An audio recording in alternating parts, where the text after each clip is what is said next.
Welcome back, 5 Aces. Hey people, 5 Aces here. So you thought that with the conclusion of RAGL Season 12, the competitive season of OpenRA was over? Psych! It's always competitive season in OpenRA. That is the secret sauce, the secret ingredient here. We are now in TDGL Season 3. This is the probably highest tier competitive event for Tiberian Dawn. And we haven't casted that in a while, so there's a lot of promising matches. Starting with that one, right from the basically what equates to the Masters division. I think here it's called the Elite division, which comprises just people who have a lot of experience in that mod and are not to be taken lightly in any way, shape, or form. The two players in question, who are those heavyweights battling each other by throwing mammoth tanks and the likes at each other, are in the bottom right, spawning under the moniker of Mudflux, Mr. Upps. And his opponent de jour, we've seen him a lot in Tiberian Dawn, not so much in RA, but definitely one of the staple players of the TD, the competitive 1v1 and 2v2 scene, Mr. Borgmo, with the trademark symbol. We've got a classic Nod versus GDI matchup, except it's basically stolen tech, because look at the colors. It is all wrong. That is the golden Nod versus a reddish or pink-purple GDI. This is wrong on so many levels, I already like it. Alrighty. Sorry for the content drought. This should, as I've promised multiple times repeatedly in the past couple weeks, this should be normalizing relatively shortly, but yeah, as you can imagine, moving was just incredibly stressful. So it exerted a lot of pressure on me, and as a result, my hobbies kind of fell by the wayside. This should be rectified momentarily. So we're seeing Upps starting with one Humvee for scouting and screening purposes, and a little bit of light infantry pressure coming out, coming the way of Upps from Borgmo, but gonna be dispatched very easily. The Humvee's taking no prisoners, gunning them down on the streets. Pretty solid. Both players moving out their main MCV. This is basically the go-to strategy in Tiberian Dawn, because your MCV is so expensive and at the same time it's so potent that you really want that MCV to move out after producing probably one war factory, maybe a double refinery, and pumping out light vehicles in the meantime so you can defend your MCV as well. Also, fences, chain link barriers and the such are seeing a lot more use in Tiberian Dawn, because of the fact that light vehicles are very commonplace, unlike in RA, and light vehicles cannot crush.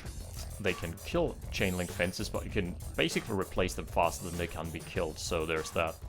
That one little scouting buggy getting intercepted here as well. It's already double... Ooh. Yep, gets away. Very solid. That's already a double Humvee. Oh, nice block. It's not the biggest deal in the world, but hey, 300 credits is 300 credits.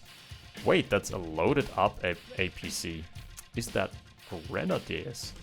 No, wait, Grenadiers are tier 2. No. Can't be it. So it's either just minigunners or engineers. I mean, with instant capture in Tiberian Dawn, that's always a very promising start. Triple buggies are going to be sniffing out. Oh, that's very nice. The Humvee's pulling the vehicle column apart. In the meantime, those guys are trying to breach, not finding any angle. Yeah, I think that's an APC drop being loaded up here. Very interesting play. Upps going for more Humvees off the back of that. Both players have expanded to basically take their natural expansion. APC, oh, not in the front line, so it can't soak too much damage just yet. Yeah, but the APC can at least bully around those Nod buggies for quite a while. Until the first rocket soldiers start appearing. It's all fun and games. Until the guys with the bazookas show up. And look at how little damage this is taking. Double airstrip now.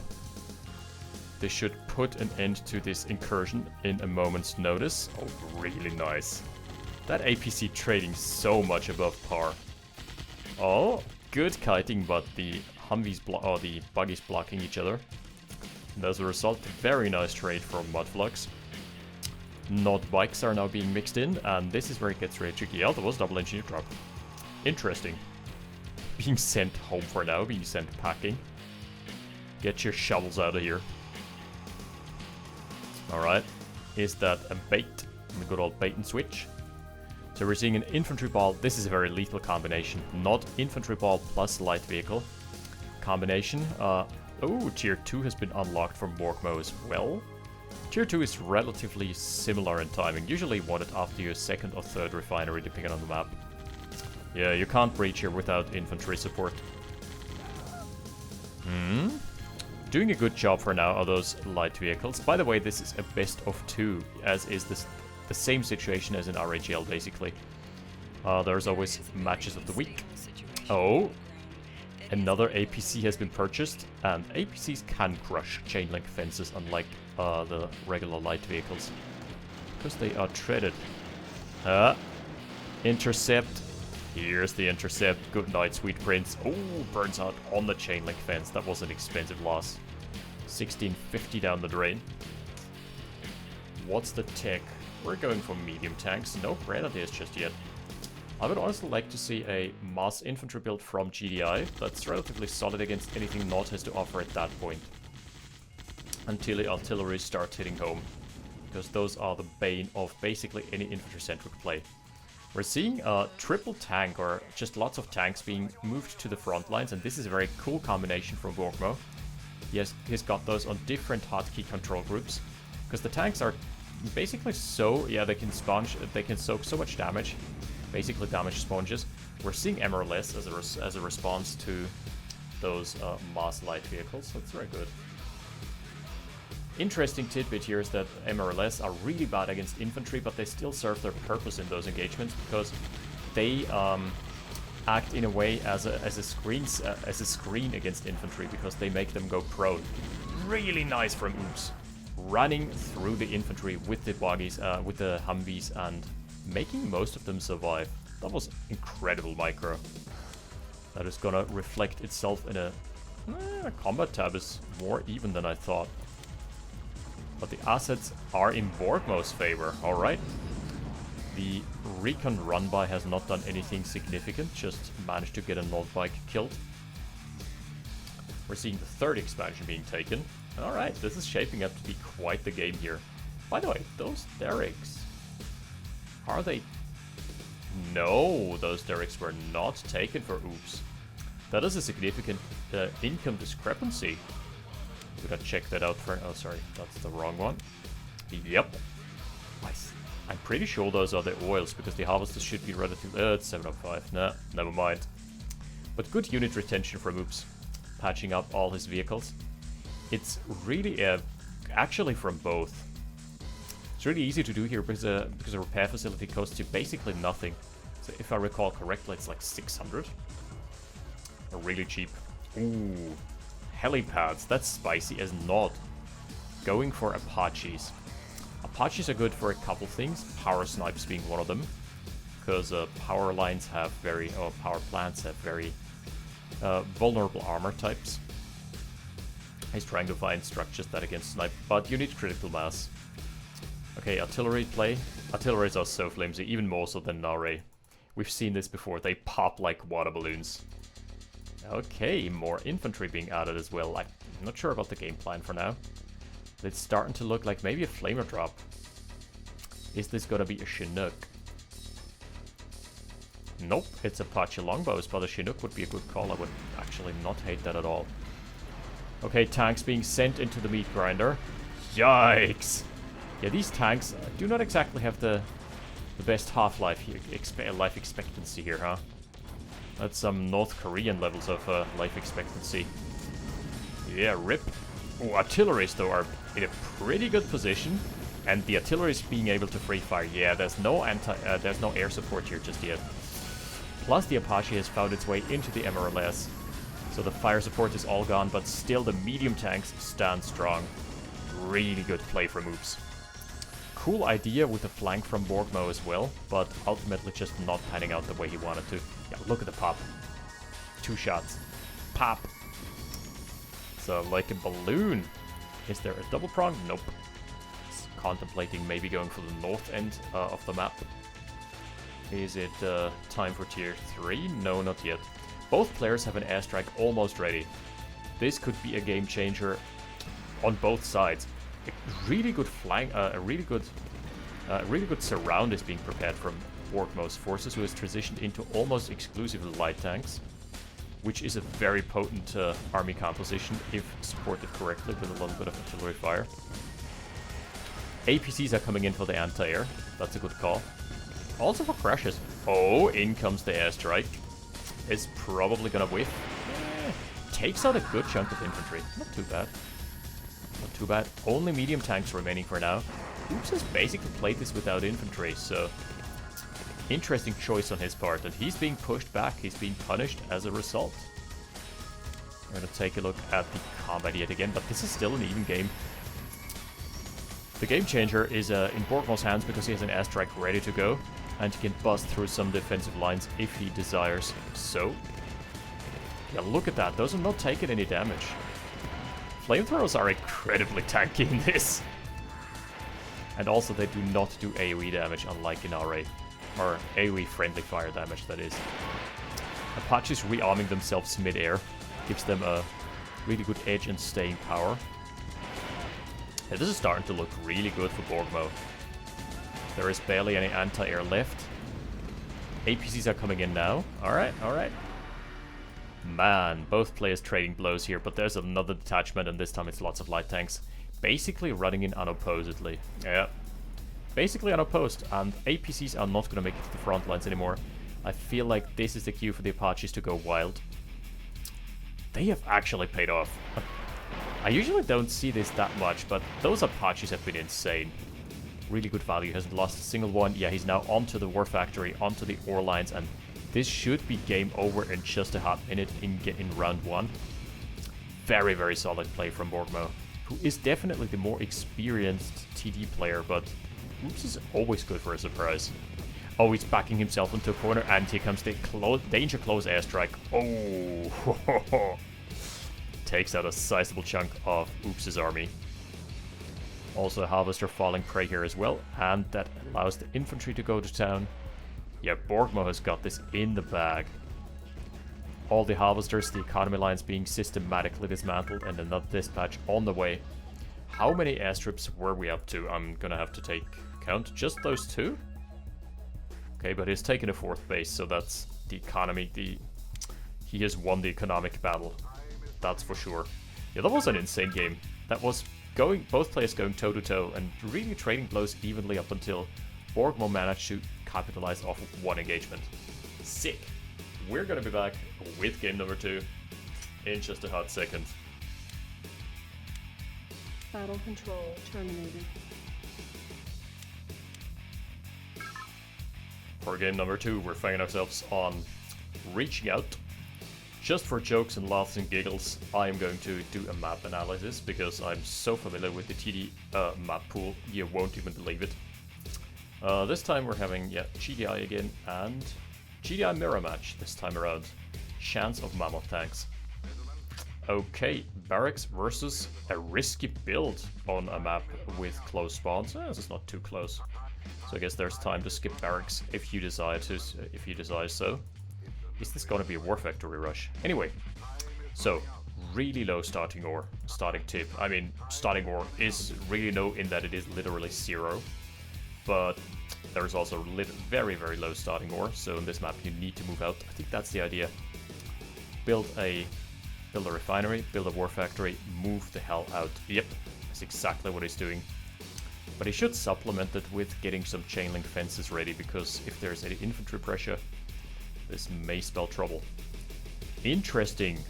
So that's a double engineer build for Borgmo. This is gonna run the risk of being outscaled very easily. Let's see where this goes. First, Derrick has been claimed. Second, is he going for a 3rd Derrick? That would be crazy. So much early game investment. Kung Fu fighting. Everybody goes Kung Fu fighting.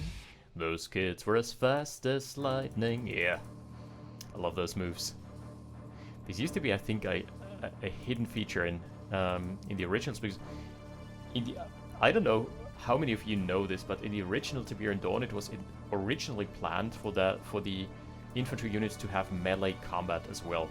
That was scrapped, but the animations kind of remained, or at least in a half-implemented way. OpenRA is just reuse them as idle animations. I really love that. So out comes the first Humvee. That's gonna be the big kingmaker for now.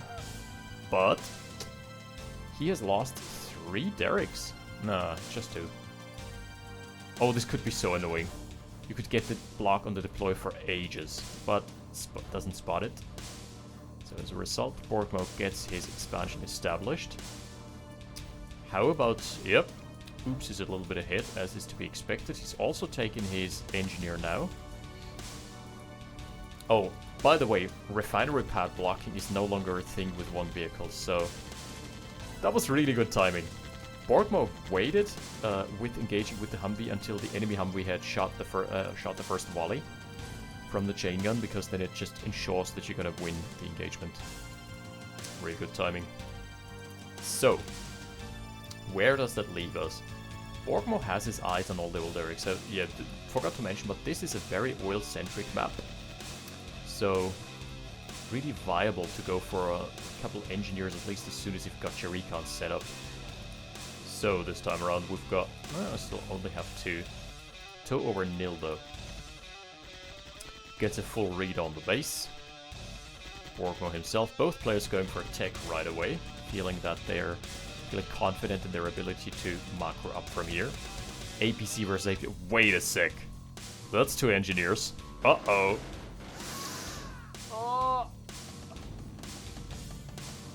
Oh my goodness, he only got it down to half.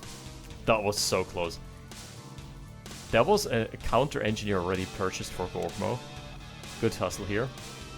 And this, the second one got cancelled. No, he's building the second one. Okay, so he's going for a full-on oil grab strategy. Risky move, Cotton. Let's see if it pays off. I'm just curious, what's the economic situation looking like? Okay, a 19 over 18k. Fairly even still, no big discrepancies here. The Harvester has taken a beating. Has taken a straight up bruising. Ooh. APCs are nothing to scoff at if it comes to Harvesters. They can hunt down Harvesters. Yikes. This one has taken a pummeling. Mediums, though, still having the upper hand in those engagements. So fair enough. How many oil derricks are we up to? That's the 4th oil derrick now, right? Looks like it. By the way, you should destroy the church. There's certainly a money crate here. That's just the rules of the Command & Conquer campaign dictate that. Also, maps have a distinct lack of explosive barrels. If you remember, those were always to be found around oil derricks. Okay, medium tank engagement. Favoring the person who shoots first, generally. Generally speaking. Couple grenadiers being mixed in here from Borgmo. That's a very good response. Ooh, those guys should be pulled back. You are some expensive ass scouts. That's a double stack engineer APC versus a single stack engineer APC. They're both not gonna let each other unload their valuable freight. Tank being pulled off to deal with this incursion for now. Ooh, the civilians. Blocking the path. He's looking. Not finding the APC for now. We should definitely be keeping tabs on that, because that's a very important pivotal unit here. Oops, what's your plan here? Oh, one of them got crushed immediately. Unlucky, and now the bug where he can't enter. Oh, that's unfortunate. He could not enter that building anymore. Had he just gone for a bit of a better unload, he could have actually gotten the Conyard, I think. As weird as that sounds. Oh, the grenades being lobbed. Yeah, there's no running away from that, especially not if you're wielding a bazooka. Then it's just no fun time for anyone involved. Oh, such good micro. Borgmo running forward with the minigunners, targeting down enemy infantry. Oh, his micro is really good. He is one of the best TD players for sure. By the way, I'm really excited about TDGL, about casting those replay packs, because there are some absolute god tier matches here. We're also going to be seeing the first Orcas, hopefully, because the helipad has been purchased. Oh wow, what is this? That is a slightly over-aggressive Conyard, a little overzealous if you ask me. Yeah, I'm not too certain about that one. That is gonna be taken under siege from original colors GDI immediately. That is exactly how they looked in the campaign. I admire Borgmo for getting the color just right. So hard. Yep, Conyard taken under siege. This thing is taking a beating. What is it producing? Just a turret. One single turret ain't gonna cut the mustard. Look at the micro. That's the rocket launcher from Borgmo being pulled back almost immediately. There is now a Conyard under siege from 6 mediums. Yikes. That is gonna be so nasty. I'm not even sure if he can call... Oh, nice. He's pulling in an engineer. That is brilliant. Really like that idea. Oh, and it's back to full. Very, very good foresight from Upps. Turrets are finally tackling the medium tank incursion. So many rockets, and they're all going to be taken out by a couple rifles from Borgmo. Oh, even one grenadier into this stack. It'd be so expensive. Yeah, that is at least a dead harvester, so that's already an economic win. And off the back of that, Borgmo is capitalizing by just going where Upps isn't. Upps has to defend on the home front, so he cannot go and contest this expansion anymore. Oh, what a play! This little diversion here. It doesn't matter if he wins or loses the engagement. Obviously, bonus perks if he wins the engagement, because then he can just exert some pressure onto the Conyard yet again. But really, what he's just done is establishing an expansion for free. Alright. Medium tanks still marching forward. They're finally being taken. Oh god, the rocket launcher. Kill the rocket launcher. Oh, that is an imperative. I think we have to kill that. It's already on veterancy. And the Orca is going to be out momentarily. That is going to be a really good answer. It's just poking away at some of the tanks. Forces out anti-air solutions. And that is always really hard to come by in Tiberian Dawn. Anti-air units are very specialized. On the Nord side specifically, GDI, APCs are still not the greatest because APCs just require so much of a micro investment to keep targeting the right units. And they're also quite squishy come mid-game. Oh, it's Upps putting some pressure onto the weapons factory though. He's gonna get it down almost immediately, man. I swear, grenadier damage against buildings is no joke. Oh, good crush. Good crush, not gonna lie here. Maybe he's gonna bait into an airstrike. That would be a good avenue for a comeback. Man. Yep, Borgmo has established his 6th base on this map. It's looking a bit bleak, and this one MRLS still alive. Veterancy 2. Counter battery from the MRLS of Upps is now available. Well, directs being tackled. Those soldiers are definitely not taking the safest path to the rest of the platoon. I think Upps needs his own air units to contest with this, really. He's got some anti-air. So maybe he can siege this out with the rocket launchers. Defensive siege. But I highly doubt it. APC, oh, going on a hunt. Little scavenger hunt for the Vet 2 rocket launcher. Oh, there is the flank from the Humvees as well. This is gonna be a weapons factory traded for a weapons factory. How expensive can he make this? His airstrike isn't ready. Upps has not gotten the timing down on the airstrike. He was way later. Oh no, he was actually earlier, so he must have used it. Or, that kind of missed. Tiberian Refiner being tackled. Yeah, this is gonna be very expensive economically for Upps. Despite him cleaning up the army. Oh no. Oh! That was your army, Upps. Yikes. That was an airstrike and a half. Alright, that leaves us at a 2-0 for Borgmo over Upps. And just goes to show the skill level. Damn, I'm hyped for TDGL Season 3. Some really good players. Master, Orb, Chassis, who else has signed up? I think Blackhand has signed up as well. some Cav as well. Yeah, some real top tier players. This is gonna be really good. Let's check. Okay. And Ganon as well. Good lord. Can somebody stop this man, please? I don't want him to fill up his trophy rack anymore than he already has. It's all golden trophies as well. I think he's now the highest decorated player in OpenRA. God damn it. Somebody stop giving this man medals. Alright. Shout out to him for being a really strong player. Yeah. Thank you for watching, guys and girls. More content to come in the near future. TDGL is on. And it has kind of sprung upon me. I was surprised to find this, but a very pleasant surprise indeed. I'll see you next time with the new setup. Oh, by the way, one quick note that is going to pertain to the channel. I'm going to be purchasing a new setup. That is going to be it's going to be a desktop PC, and I'm going to be asking you in a separate video because I have some specifications in mind, but I'm not really PC expert.